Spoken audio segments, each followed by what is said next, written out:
Hello mga kahanas, I'm back. So, this is my 5th day in Phuket with them.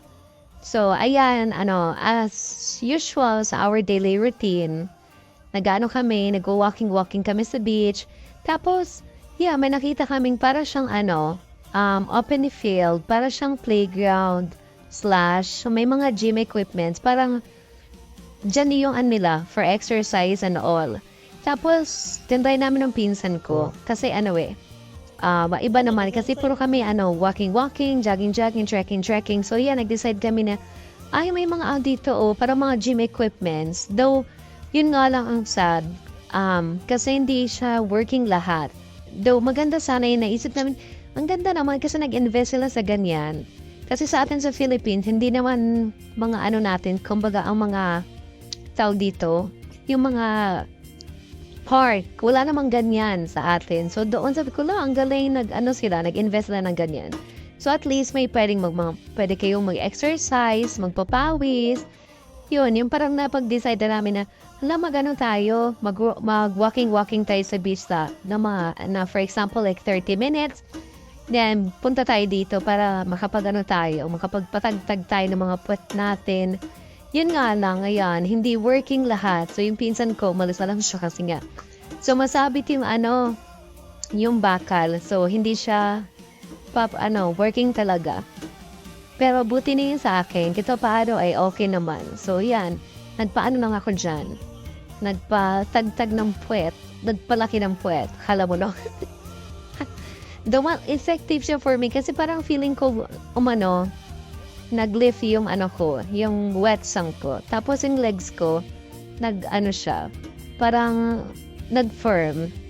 Yan, ganyan lang, papawis lang. So parang na kami yan mga almost an hour na kami nagwo-walk doon sa may beach. Tapos papunta na kami ng 7-Eleven kasi doon kami nabili ng coffee namin kasi may doon, mga kape sila, yung malaking coffee. Tapos masarap yung yung pagka-blend. So, doon na kami bumibili ng coffee namin. Tapos yun, yan, si Madam. Tawa ng tawa. Kasi ito-try niya yung iba pang mga para siyang mga for exercise na machines. Though, hindi nga lahat working. Ayan, isa lang yung gumagana. Yung isa sumasabit pa. Kaya sabi namin, na lang tayo? Maglakad na lang tayo, pumunta na tayo ng 7-Eleven, bumili na tayo doon ng tape. Yan, ang lawak-lawak talaga niya. Tapos, konti lang yung mga tao. Kaya, makakapag-exercise ka, hindi ka may ilang na mag-workout. Ayan, at least, working siya. Kasi, feeling ko, kaya siya hindi working. Kasi walang gumagamit. Siya kalawang. Tapos, after namin mag-breakfast, nagpahinga kami, nag-swimming. Tapos, naalala ko na naman. Kinagabihan, nagplano na kami niyan. Sabi niya, mag-ano tayo para silin tayo kinabukasan. So ako naman, oo lang ako. Nung kinabukasan na, sabi ko, hindi pala, parang hindi ko pala kaya. Kayo na lang. Kaya yun, sila nilang dalawa na Thea. Diyos ko si Althea, napakalakas ng loob ng batang yan. Ewan ko ba, pero pag si aeroplano, hindi naman ako natatakot. Pero pag mga ganyan, natatakot ako. Ang buta ko, masyadong advancing auto ko. What if mapigtal yung blue bed gano'n? Yan, papunta na kami niyan ng Patong. Kasi yan yung araw na kami. Mag-i-encore. Kakausapin namin yung tattoo artist. Around 5 p.m. na yan sa Phuket. Tapos yung Patong, parang kabilang lang siya. Kabilang municipality, kanon. Na andun lahat yung mga party kasi sa Kamala walang party doon. Lang siya, yung mga bars. Pero yung mga bars doon is more on chill. Pero na siya, hanggang mga 10 or 11. Mga ganun, para may curfew sila. Para siyang Boracay, yung Kamala na hindi maingay, hindi crowded.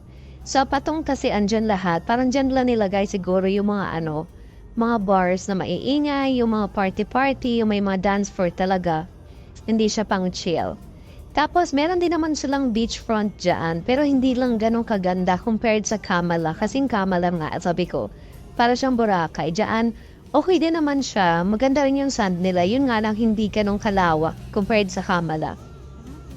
Tapos, may part din dyan na medyo mabato yung yung beach nila. Tapos, ayan, nasa na kami.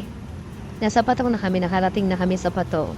Nasa mall kami sa Jongsilon. Kasi yan yung Jongsilon, yan yung malaking mall nila dyan sa Patong. Yan, papunta na kami sa aming tattoo artist. So, nirecommend para yan ng friend nila na owner ng bar. Si Licky. Hi Licky, shout out sa Licky Bar. Kung gusto niyo magpunta ng Phuket, i-try niyo ang Licky Bar sa Patong. Yun, tapos, nirecommend sa amin kasi daw yan. Isa din sa mga pinakamagaling na artist, tattoo artist ng Phuket. In fairness naman talaga, chinek ko din yung page nila. Ang dami nilang following. So, mga nasa 20,000 to 30,000 ata yun. Kaya talagang siya. Kilala na, tsaka magaling. Yan, tapos hindi na kami nakita agad kasi bagong branches lang daw yan nila dyan sa may Jongsilon. So, nagtanong-tanong kami. Ikot-ikot muna kami. Ayan kay ate, tinanong ko kung saan po ba dito yung yung may tattoo something. Yan, tinuro nila. So, ayan, bumalik ulit kami. Yun nga, kasi nga, bagong branch siya. So, hindi pa siya ganon wala pa masyadong mga gamit. Wala pa masyadong mga design. Yun, hindi kami Tsaka wala rin kasi nakalagay na na ito na yung parang may tattoo something dyan. Tapos, nakakatawa dyan, parang magbabarkada sila na nag-business. So, it's a tattoo store. Tapos, meron din siyang barber shop, parang ganon. Tattoo shop, barber shop, / ganon. So, yan, sabi ng pinsan ko, I forgot the name ng tattoo artist namin. Sabi niya, nakausap na namin siya. Actually, nakausap na namin siya online. Kasi nag-inquire na kami. Sabi niya, much better na lang na pumunta kayo ng branch para makita namin, yung gusto niyang design. Tapos doon namin ibigay sa inyo kung magkano yung grade. Tapos, ayan, nakakachika po yun si ate. Diyos ko, ang nakilangan ng tattoo niya sa buong legs. Diyos ko, ewan ko ba. Tapos sabi ko, tawa siya ng tawa kasi sabi ko, this is my first time, masakit ba? Gato ganyan. Sabi niya, hindi naman masakit. Kasi nga nilagyan nga ng topical anesthesia, parang pampamanhead. So, ayan, after namin mag-inquire doon, na-settle na, nag-down payment na kami and all. Nagpunta kami ng night market. Kasi, mag-dinner kami, of course. Gutom na kami. Anong oras na yan? Parang 8 p.m. na ata yan. Natapos kami doon. Yan, ang sasarap mga seafood. So, yan, sa gabing yan, mag-seafood kami. Kasi, yung pinsan ko, nagki-crave talaga siya ng oyster. Wala kami manap na oyster doon sa Kamala. Meron, pero parang feeling namin hindi siya fresh. Compared dito, nung nag-ikot-ikot kami, ang daming seafood. So, sabi niya, sige, dito na tayo mag-seafood. Though, medyo pricey siya. Yun naman, ang maganda dyan, kahit pricey siya, alam mong fresh. Kasi nakikita namin na gumagalaw-galaw pa yung mga shrimps, yung mga mga lobsters. Yan, dyan na namin, nakapag-decide na kami dyan na, sige, dito na tayo kumain ng dinner. Tapos, ipaluto na lang natin. Kumbaga, para sa atin sa dampa. O order ka lang. Tapos, ipapaluto sa kanila. Yan, kumuha siya ng mga ilang pirasong oyster. Kasi tuntua siya kasi mura nga lang daw. Compare doon sa Australia, malamang. Mas mahal talaga doon. Tapos, ayan sabi ko, baby shark. Sabi nung Thai na, nagtitindero. Yes, baby shark, kinakain daw yun sa kanila. Sabi ko, my God, kasi parang baby pen, dapat binalik niyo sa dagat. Tapos, yung tinanong niya ako, sabi niya, saan kayo, taga saan kayo kato ganyan? Sabi ko, I'm from the Philippines. Sabi niya, hi to the Filipino people. Tapos, nag-hi-hi siya. Yan, ang sasarap talaga. Kung makikita niyo lang in person, yun, maluluha talaga kayo. Kasi ang lalaki talaga. Super lalaki. Parang, kasing laki ng mukha ko, Diyos ko. Tapos, naisip ko, shit, ang sarap nito, i-buttered shred. Super lalaki talaga. Tapos, ayan, may mga picture kami. Hawak-hawak namin. Tapos, siya, gumagalaw pa yan. Kaya alam namin na fresh. Ang lalaki talaga. Tapos, yun lang, medyo pricey talaga siya. Pero, na-compare namin, sakto lang yung presyo niya. Mas mahal pa nga sa Philippines eh. Yun, umorder kami. Yan yung mga luto. Para siyang, yun yung shrimp, tas ito yung lobster. Tsaka alam mong fresh kasi ang sarap. Matamis yung laman niya. Tas ayun yung oyster. So, after ng dinner namin, naglakad-lakad kami. So, nakapag-decide kami na, why not magpatong beach tayo tonight? Yun. Napag-decide kami magpatong beach. So, sa Patong Beach, andyan na yon. Andyan na lahat. Yung mga party-party na sinasabi ko. Tapos, yung mga friends nila from Australia, pag-usapan namin na mag-visit nga dyan sa Patong. Kaso nga may lakad kami ng araw na yun. So, yun, gumawa kami sa namin lakad. Sila na iba rin ang lakad. Kasi yung mga bagets doon sa kabilang family, gusto daw nila makita ng mga trans. Yun, sabi ko, sige go, punta kayo dyan, marami dyan.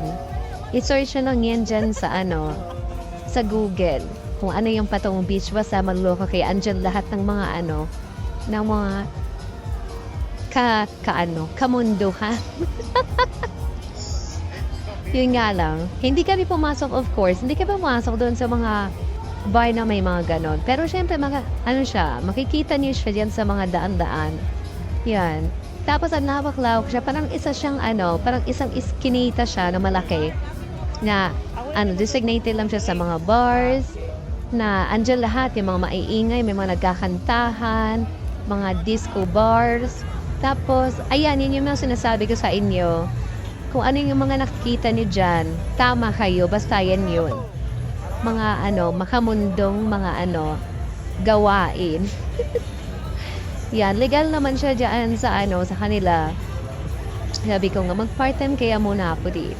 Charot. Yan, tas yun nga lang, hindi mo sure. Kaya sabi ko dun sa mga lalaki na mga kasama nila, hindi nyo sure kasi akala nyo babae pero hindi pala. So, i-double check. Charot. Pero yun naman yung mga gusto ng mga dyan, ng mga ibang mga afam na pumupunta dyan. Kaya, nabenta talaga sila. Tapos may mga pa dyan, may mga trends pa dyan na mga, ang kaganda talaga nila, like, super serena, mga level, ganon. Tapos, magpapapicture kayo sa kanila, pero magbabayad kayo ng 100 baht. Hindi ko lang hindi ko lang may videoan, pero pinagkakaguluhan sila dyan eh. So yan, pumunta kami sa bar, nag-dine-in lang kami, nag-inom-inom ng, as usual, ang aking margarita, walang kasawang margarita. Kasi maganda yung bar na yan kasi siya, social, tapos air-conditioned, may dance floor. Pero side lang kami dyan kasi nga, may mga bata kami kasama. So, ayun mga in-order namin.